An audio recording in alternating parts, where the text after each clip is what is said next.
Rebonjour à tous, vous êtes bien partis pour bien comprendre les fractions. Donc aujourd'hui on va voir fraction et repérage. Et oui, une fraction ce n'est pas qu'une division, ce n'est pas qu'un nouveau nombre, une nouvelle écriture, c'est aussi une manière que l'on a pour repérer un point. Donc on a ce qu'on appelle une demi-droite graduée et on va essayer de repérer le point A dont l'abscisse est 7 tiers.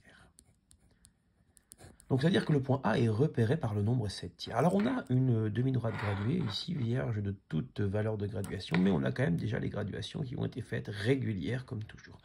Alors, si je commence par faire 0, ce qui est déjà intelligent, 1, 2, 3, 4, je suis embêté, parce que 7 tiers, ce n'est pas un entier.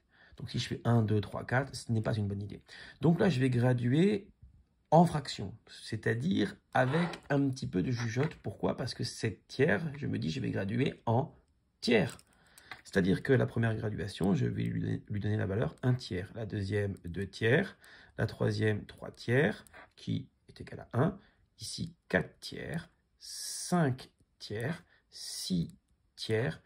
Et là, j'arrive à 7 tiers, A, 7 tiers, A, et donc ici.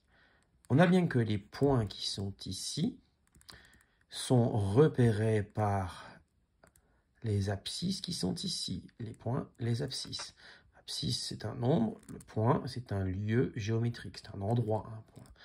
Voilà, il est là, le point A. Il est bien repéré ici. C'est bien 7 tiers ici. Alors, vous voyez que j'ai été malin. J'ai découpé en gros l'unité entre 0 et 1, parce que 3 tiers, c'est 1.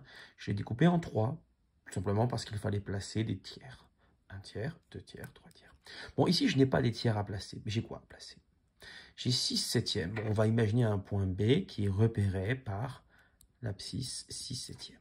Donc, finalement, je dois graduer en septième, puisque ce sont des septièmes. Enfin, c'est un nombre écrit en septième. Donc, ici, c'est toujours 0. C'est le départ.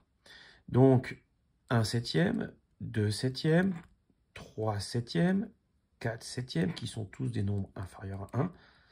Et je vais arriver à 7 septièmes. Voilà. Mais surtout, ici, j'ai bien 6 septièmes. Et donc, mon point B est ici.